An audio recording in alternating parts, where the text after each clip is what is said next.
Hola, ¿qué tal? ¿Cómo están? En este video vamos a hablar de la desprofesionalización del docente de la educación especial.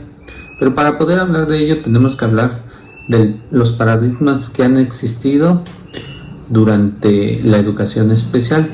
El primero de ellos es el paradigma de corte médico, en donde por medio de una historia clínica y los estudios que se le hagan a los estudiantes, junto con las pruebas, se da un diagnóstico.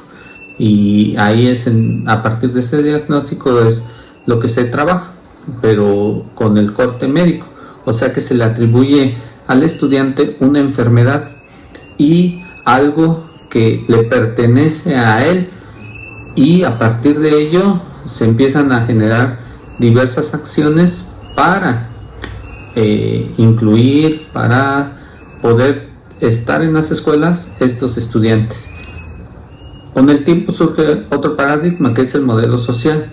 Este modelo social hace hincapié en el respeto de los derechos humanos del alumno, y la educación se transforma en donde al alumno, a partir de su discapacidad, se genera una serie de acciones las cuales permiten que el alumno sea visualizado y se permita trabajar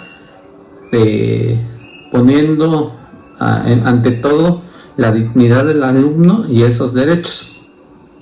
Para llegar a este paradigma, el docente tuvo que desaprender lo que había aprendido en su normal, o lo que había aprendido en su formación como especialista de la educación especial. En este sentido, tenemos como dos tipos de docentes: los docentes que surgen de la licenciatura y los profesores que fueron formados como especialistas en educación especial.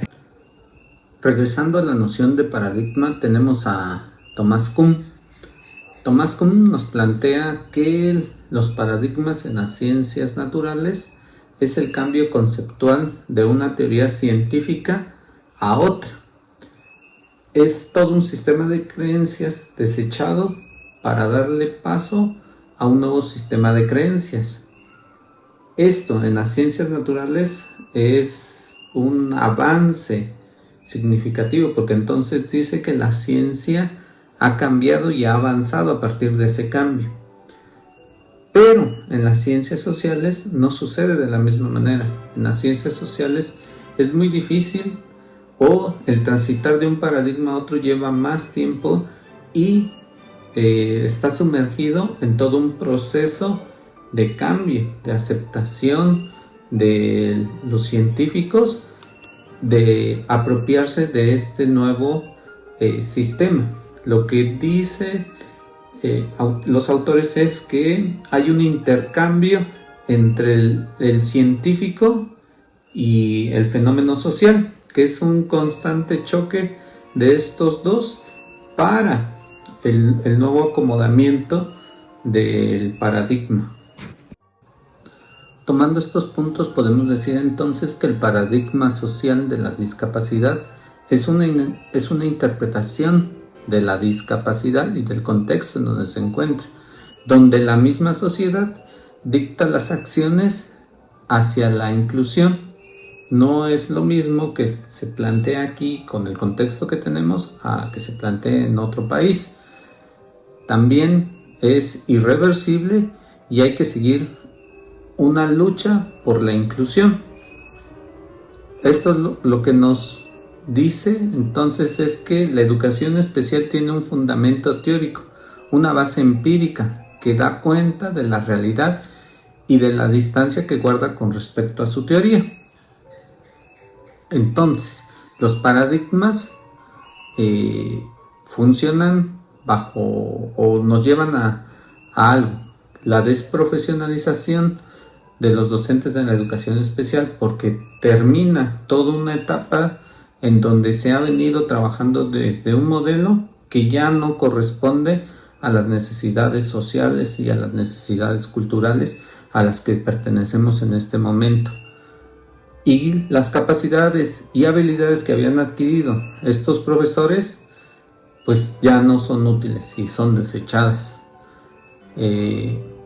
La toma de decisiones queda insuficiente porque ya no tienen los elementos para poder hacerlo. Y hay una exigencia por parte de estos docentes para la capacitación del nuevo paradigma. Y se forma como un ciclo. El cambio provoca una actualización y esta actualización provoca un avance y nuevamente provoca una actualización en relación a la educación especial. Es importante ver todo el proceso de la formación profesional inicial de los docentes en la educación especial. Lo que nos dice que hasta 1998 se visualizan las necesidades educativas especiales en el nivel de educación básica, o sea, la primaria y el preescolar. La reforma en la licenciatura de la educación especial fue en el 2004 y la reforma en la licenciatura en primaria, intercultural y bilingüe fue en ese mismo año. No hay notables cambios en la educación media o superior, salvo el cambio en el artículo 41 de la Ley General del 2009. De los pocos cambios que se pueden ver en el nivel medio son en los bachilleratos tecnológicos industriales para una educación semiabierta, donde los jóvenes con discapacidad pueden acceder a ella, y también en las universidades tecnológicas en la misma modalidad. Pero la atención sigue siendo muy complicada en el sentido de que muchos estudiantes intentan egresar, pero se vuelve tan complicado que se vuelve una limitante para ello. Entonces es restringida y hasta discriminatoria porque rechazan a muchos de estos estudiantes. Y aquí podemos ver en las imágenes que les muestro el proceso de bachillerato, cómo es. También en 1943 hasta 1984 los especialistas eran los profesores, lo que planteaba al inicio de educación preescolar y de primaria, que tomaban una especialización de 3 años y se convertían en profesores de la educación especial.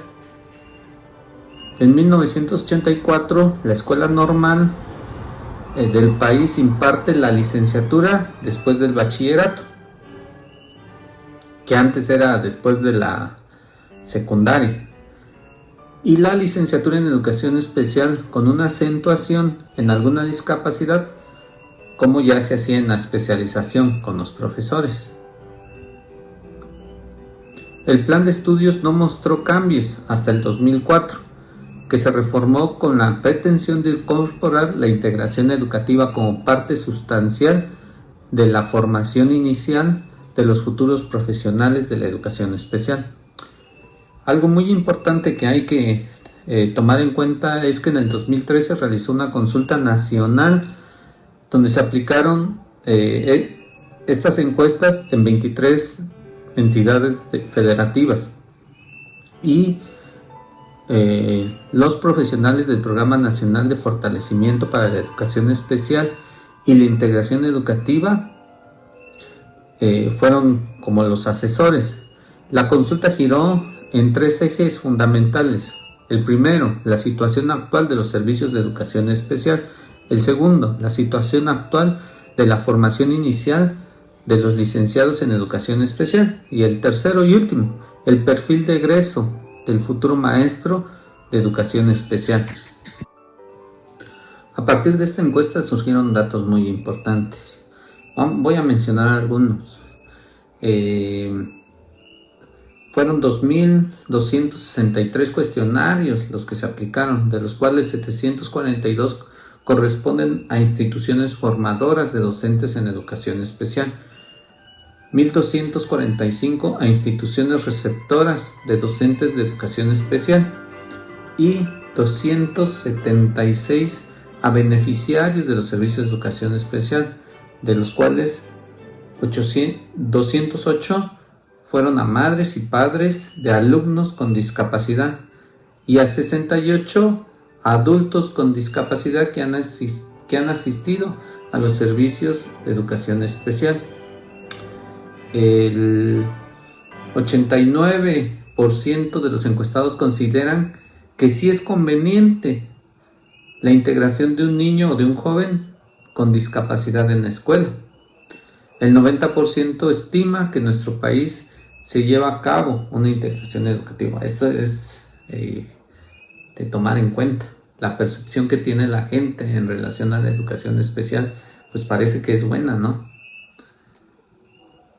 Las dificultades identificadas para la integración educativa es que el 46% de los docentes que laboran en educación especial y los beneficiarios las vinculan con los docentes de educación especial.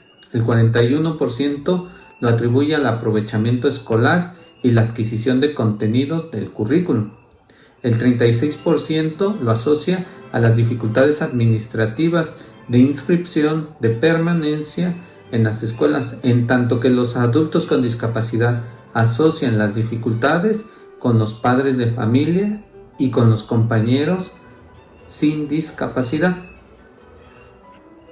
En relación entre la educación especial y la escuela regular, el 63% de los encuestados opina que el docente de educación especial trabaja de manera colaborativa con la educación básica en la planeación de la población que se atenderá por la educación especial. El 53% estima que la colaboración que se lleva a cabo entre la planeación de actividades de la población que atiende con educación especial. El 40% refiere al diseño de estrategias didácticas, la definición de horarios de trabajo, la planeación de actividades que se tienen que realizar con el grupo de docentes de educación especial y la escuela regular.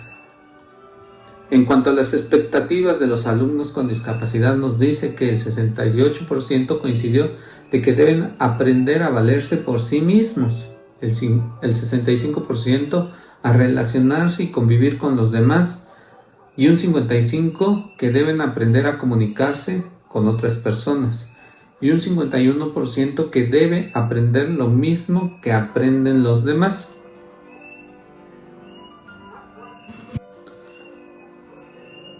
La profesionalización docente de la educación especial tiene un sentido de desprofesionalización, sería lo contrario.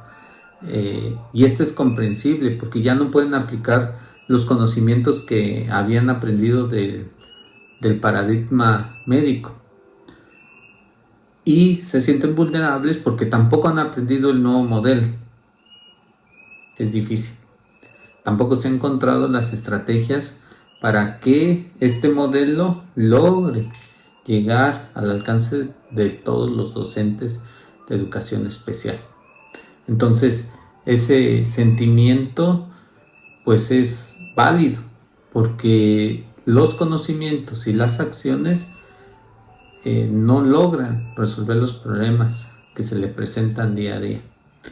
Ahora, en la 48 reunión de la Conferencia Internacional de la Educación titulada La Educación Inclusiva, el camino hacia el futuro, se planteó que la inclusión no se restringe a la educación especial ni a los estudiantes con discapacidad. Esto ya es muy importante porque la inclusión no pertenece solamente a los niños con discapacidad, tiene que ver con todo el sistema educativo y con todos los estudiantes.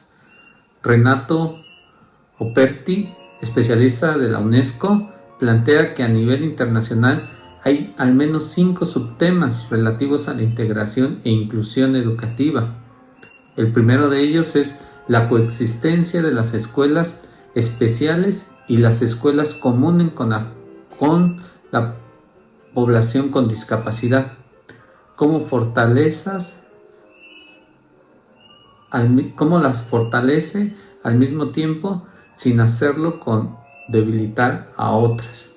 La segunda es, las escuelas especialistas han sido en cierta medida y aún siguen siendo lugares de colocación de poblaciones vulnerables y estas situaciones conspiran contra la cultura inclusiva. no es llevarlos nada más por llevarlos, sino que es modificar todo el pensamiento, tanto de los padres, de los maestros y de los propios alumnos, hacia el futuro. ¿En qué van a lograr ellos? ¿Para qué quieren la educación de sus hijos? El tercero, los espacios clásicos de integración denominados escuelas integradoras han sido lugares de infraestructura y equipamiento más que para espacios que responden a la diversidad con estrategias pedagógicas realmente incluyentes. Cuarto, es más costosa la inclusión que los espacios tradicionales de la educación especial.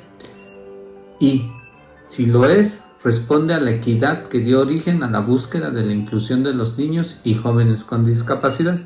El quinto, en la búsqueda de la integración y de la inclusión, todas las escuelas comunes deberían ser inclusivas. Y si lo fueran, tendrían sentido denominarlas inclusivas a todas, o solo aquellas que participan con éxito. El contexto es la clave para la profesionalización del docente que se hace necesaria para los procesos de inclusión, en este sentido amplio o en este sentido restringido, no solamente para realizar grandes cosas, sino que para ver directamente a estos niños y trabajar a partir de sus necesidades. Para eso, como mencionábamos, la educación especial tiene una sólida teoría, y una de ellas, de las que se fundamenta, es la realizada por Lev Vygotsky, en donde su obra Defectología, que es vista como una de las principales obras, y él es el padre de la educación especial, explica cómo la persona con discapacidad acentuada su conciencia de inferioridad ante la adversidad sobrecompensa su capacidad de superar y resolver los problemas. No es que el ciego agudice el oído o que el sordo su visión. La sobrecompensación no es la cuestión de los sentidos, no es sensorial, es un asunto de voluntad racional. Investiga cómo el déficit no opera al igual en un niño adulto que supera de modo distinto. Para Vygotsky, el desarrollo es un proceso de apropiación de la cultura. Entonces el contexto, la sociedad, es relevante dentro del proceso educativo, dentro del proceso de la escuela. La escuela, en su educación formal, debe dejar pasar la cultura exterior a ella para que el niño domine las herramientas de la cultura. Eso es lo que ahora denominamos un currículum flexible. Deja pasar el contexto, el entorno social, muchas veces refractario por un plan rígido de la escuela. Dicho entorno es lo que Vygotsky denomina como zona de desarrollo próximo. Así, los ambientes de aprendizajes en el aula no se reducen a un espacio físico que ofrece un aula en la escuela. El educador viene a ser un creador de ambientes y de escenarios de aprendizaje. Por tanto, el principal ambiente de aprendizaje debe contar con la identidad para que se propicie una inclusión. No hay inclusión sin identidad. Los alumnos con discapacidad deben sentirse identificados en los ambientes que lo incluyen. Es por eso importante que, en primera, los docentes logren tener una capacitación de la nueva teoría que está presente en este momento, para que se apropien de la teoría, para que se apropien de los procesos, de las nuevas formas de trabajo con los niños. Debemos de cambiar el contexto en cómo se visualiza la educación especial. Debemos de contribuir a cambiar esa percepción de los padres en cómo deben de ver a sus hijos, para que a partir de todo esto se logre consolidar la escuela a partir de sus docentes y en el cambio en el contexto para que juntos caminemos hacia metas más claras sobre la educación especial. Partiendo de esto, ya podemos definir entonces qué currículum es el que necesitamos para que el niño se sienta identificado con su contexto, con su cultura, y a partir de ello se sienta incluido dentro de esa cultura y de ese contexto, y es más fácil que el niño se sienta mejor y tenga más predisposición para cuestiones del aprendizaje, para cuestiones de interacción que son muy necesarias dentro de este proceso educativo.